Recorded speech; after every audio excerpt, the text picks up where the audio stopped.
Hi guys, it's Debbie with Debbie J's Crafting Corner. Today I'm going to be making some cards for the Holiday Delights Insta-Hop with Catherine Pooler. So these are all new Catherine Pooler products. They are brand spanking new. She has just released some of the goodies on the website. So anyhow, we've got, what I've got here are a few goodies that she sent to me. So this is a new stamp set. This one is called Holiday Mugshots. Mugshots. Yeah, Holiday Mugshots stamp set. So we've got the stamps, then we've got the craft dies to go right along with it. Then we got two brand new colors of ink. We've got On the Lake, which looks like both of these look a little bit more vibrant on screen than what I'm seeing. So you'll have to double check the way it looks. Check out the pictures after the fact. That gives you a better idea. But this one is in pretty blue. This one is a olivey green color. Let's see. I should have another blue out. Let me just compare to what I've got here. So, you guys know I love my suede shoes. I'll probably use it today. This one's actually a little bit darker than this. So right now everything looks a little bit more vibrant on the camera. And then we've got All That Jazz, which has actually a little bit more of a kind of a tealy color in it too. So you guys kind of have an idea. I'll probably use these two because of course blue. Anyway, we've got the stamps, we've got the dies, we've got the brand new colors of ink, and then we have this cute pattern paper which is called Cookies and Milk. There are 24 sheets, 8 unique designs, and it's on 80-pound cardstock. So it's not heavyweight, but it's not really light. So this is actually really nice. We've got some cookies and milk. So you see we've got 3 of each of the designs. Cookies and milk right there. Then we've got some stripes. Then we've got some Christmas trees that to me look like Christmas tree cookies. Then we've got us some sprinkles and some snowflakes and some sweater pattern. And then we've got these little marshmallows that look like little snowmen and a plaid. I did go over all of this in a recent unboxing video, assuming I get it up before I get this one up. Anyhow, we're going to go ahead and start creating. What I'm planning on doing is making 3 cards and using the stamps for all of those. So I'm going to go ahead and get started on doing a little bit of stamping, and then we'll see where it goes from there.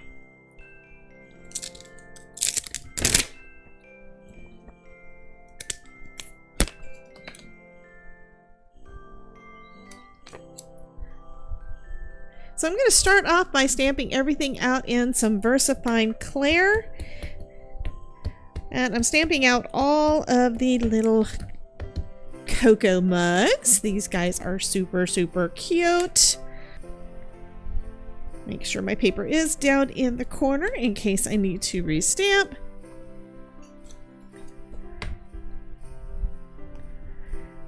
And I tend to use a paperweight just for my for pressing it down, and it looks like I did miss a little bit on my little root up. I think it's just a little bit too close to the snowman. Okay, I'm gonna go ahead and take my little snowman off and try the reindeer one more time.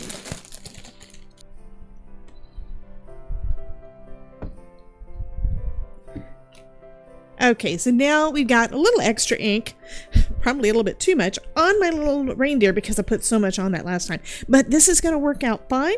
Next, we're going to color these guys up.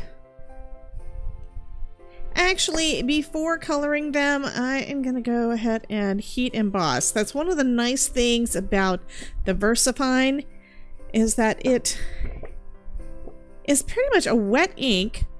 So it does really well for heat embossing, but if you try coloring over it before it gets a chance to really dry well, then you're going to get a lot of smearing, and I don't want that.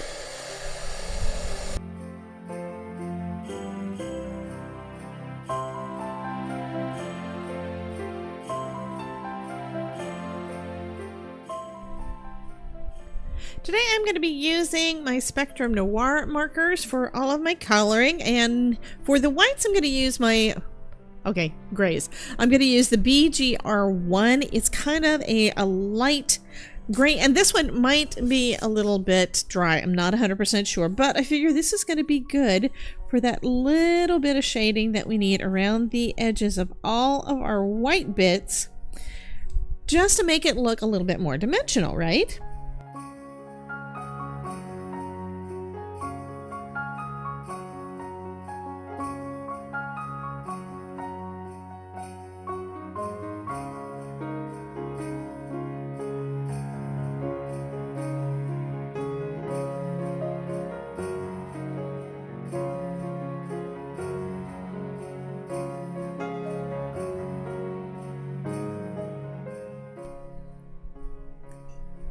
So this one is my colorless blender. I don't use it a lot, but it should help to just kind of soften those edges a little bit.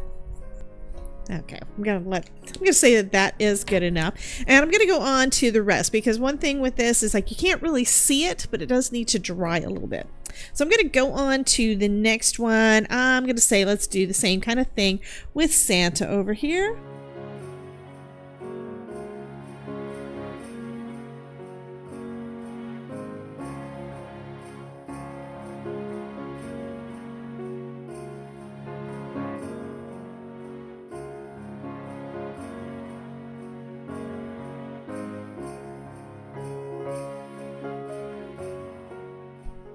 There we go.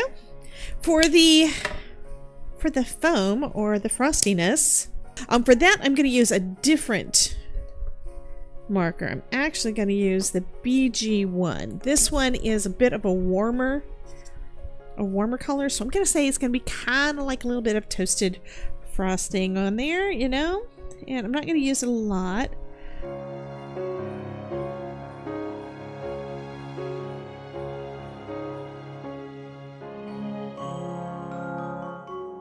I think I'm actually going to keep this one out and use it for the main part of my reindeer. So it's got a nice light face.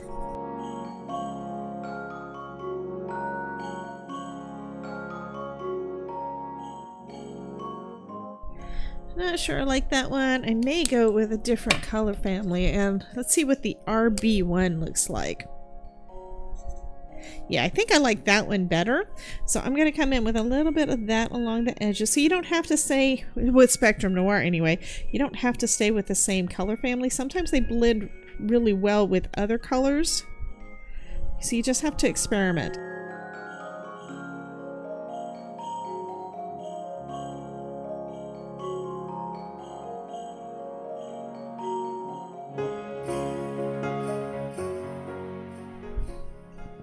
So I've also pulled out the RB2. I'm going to have that for my shadows for this top portion of our little reindeer face.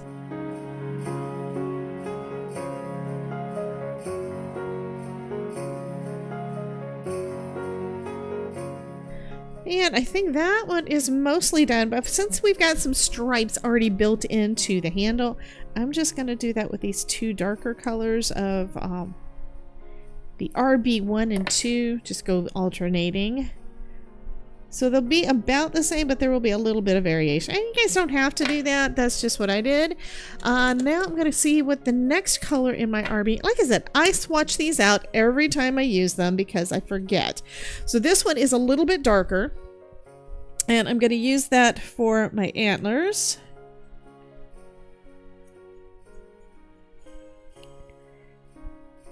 There we go. And then I think for the inside of the coffee cup or hot cocoa mug, I'm going to use... I think it was this one, the BGR. Nope, that's the grayish one.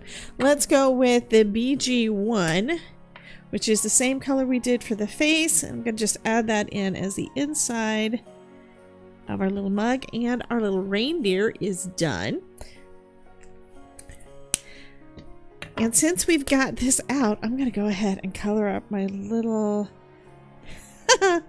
I love gingerbread cookie men. They are just so fun.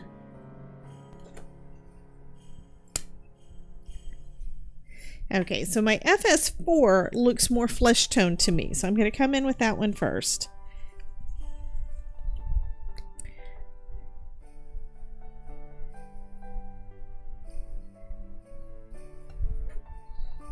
Next, I'm going to come in with some of my greens. So let's see, this one is, and some of my greens are dry, so I don't have them over here because they need to be replenished. So I've got an AG3, which still looks decent, and my AG5 is really, really dark. That I think is going to be pretty nice. Let's go ahead and do that with my tree. I'm going to come in just from the edges and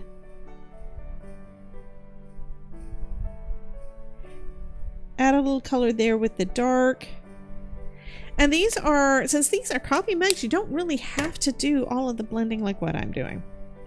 Let's go ahead and bring out our DR3. This one is a little bit darker. And this one looks like the ink in there is really good. Okay.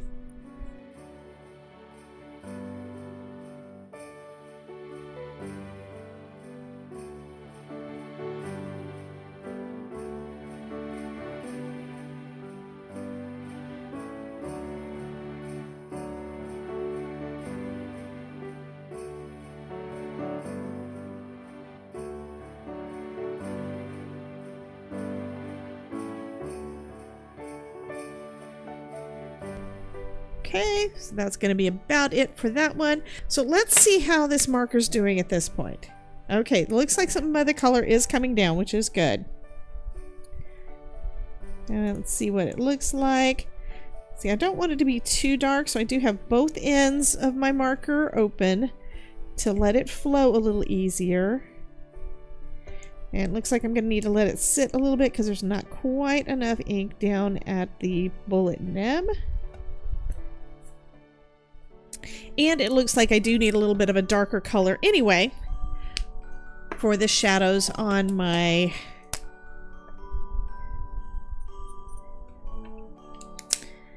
coffee mug.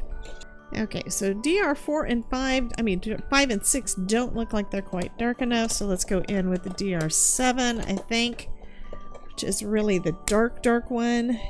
Yep, this one is the dark one. I'm not going to do a lot. I'm going to just bring it just a little bit.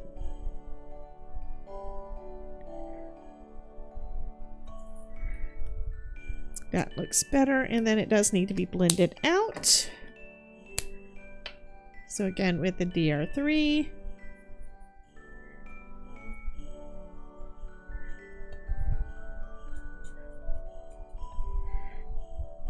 And then I'm going to go ahead and add my little, I'm going to add some little red balls onto my tree.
So that is all of the coloring, and now we're going to go ahead and die cut them out. Stop recording.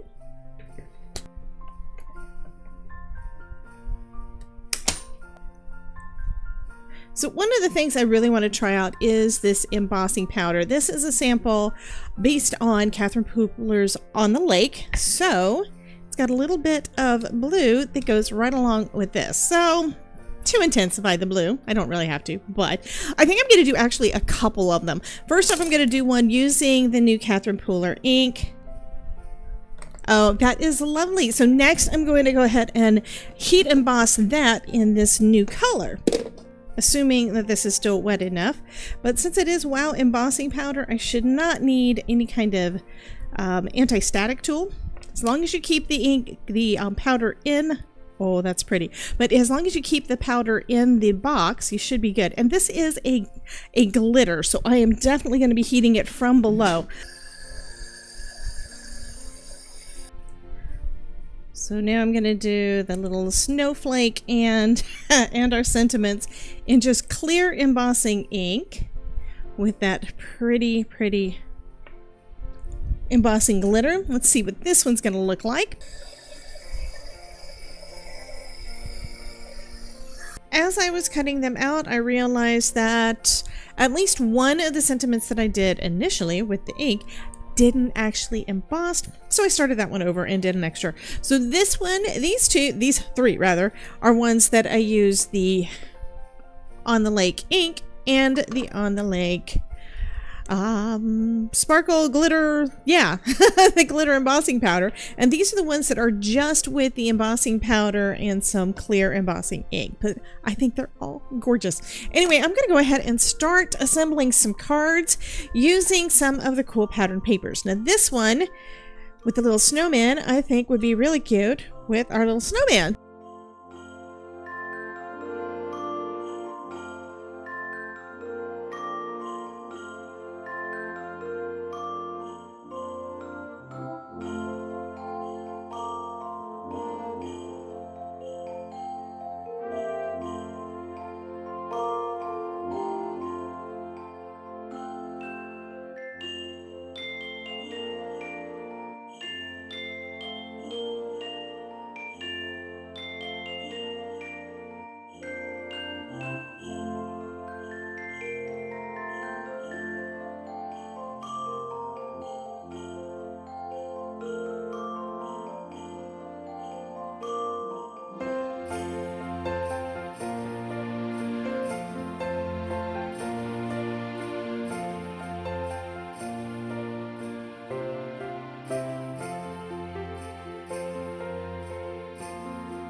So here are all the cards that I put together. I think they all turned out super cute, and I even made one into a shaker card. So you guys have a wonderful day. Be sure to check out this playlist to see some more projects using Catherine Pooler products, and be sure to check out the Insta-Hop over on my Instagram. And there will be a giveaway in with that, so be sure to check out all of the posts. Anyway, you guys have a wonderful day, and I will talk to you soon. Bye, guys.